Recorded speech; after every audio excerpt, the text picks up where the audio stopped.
सिद्धि की शादी के बाद वो ससुराल चली जाती है। पीछे रह जाती है भाभी रानी। सिद्धि के ससुराल जाते ही भाभी कहती है, अरे वाह जी वाह, सारे कपड़े मेरे। हाय रे पैंट, अरे वाह वाह, मजा आ जाएगा। अरे ये सिद्धि की अलमारी के सामने खड़े होकर क्या बड़बड़ा रही है? जाकर देख मेहमानों को विदाई की मिठाई मिली कि नहीं। अब हाँ माँ जी, क्यों नहीं, लेकिन पहले कपड़े तो बदल लूं। अब रानी आ जाती है सिद्धि के उन कपड़ों में जो वो ससुराल जाने से पहले घर छोड़ जाती है। अरे रानी, कुछ दिन रुक जाती। अरे ये तो सिद्धि बिटिया को मैंने ही दिया था, बड़ा ही फबता था उस पर, तुझ पर तो कुछ खास नहीं लग रहा। अब वो ना मेरे सारे कपड़े गीले थे तो सोचा पहन लूं।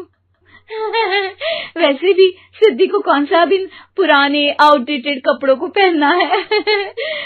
वैसे भी ये सूट तो मैंने तभी पहना था, वैसे खास है भी नहीं ये।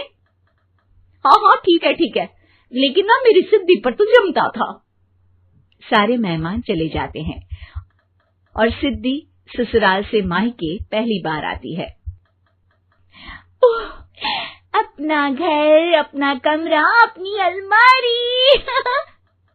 ये बोलकर जैसे ही सिद्धि अलमारी खोलती है तो सामने उसके कपड़ों की जगह कुछ और ही रखा होता है।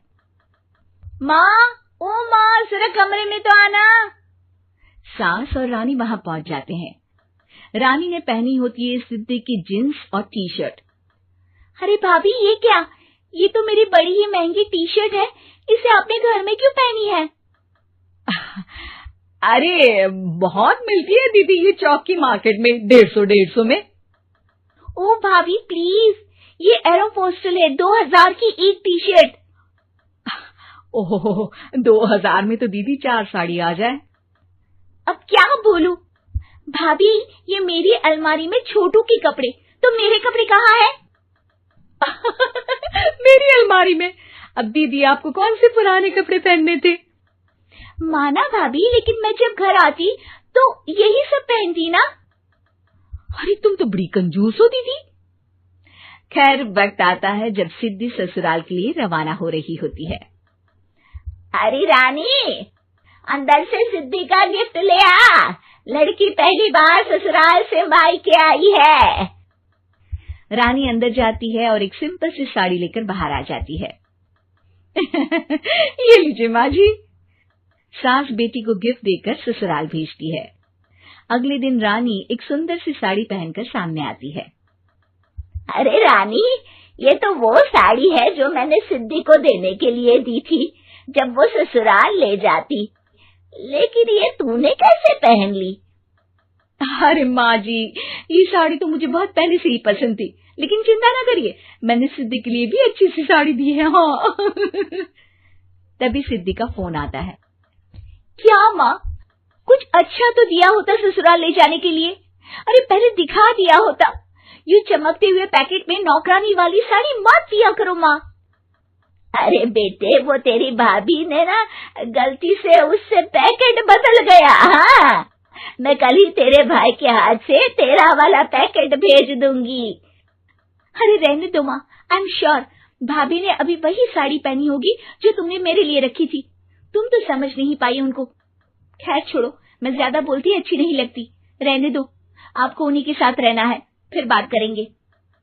सास को रानी पर गुस्सा आ जाता है। वो उसके कमरे में जाती है जहाँ वो शादी का एल्बम देख रही होती है।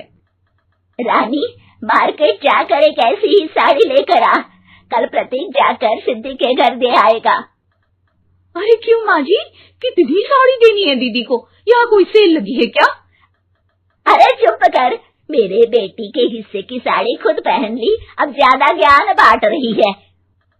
एक दिन सिद्धि का फोन आता है। माँ, मेरी सास ने आप सबको खाने पर बुलाया है। सारे लोग सिद्धि के ससुराल पहुंचते हैं। खाना खाकर वो लोग निकल रहे होते हैं कि सिद्धि की सास सभी को गिफ्ट देती है। अरे बहन जी, बेटी के घर का खाना खा लिया, यही बहुत है जो आप ऊपर से गिफ्ट भी दे रही है। अरे बहन जी, आप भी कहाँ इन बातों पर विश्वास कर रही हैं। सास सभी को गिफ्ट देती है, लेकिन रानी को जो साड़ी देती है वो अजीब सी हरे रंग की लाल रंग के बड़ी छाप वाली होती है।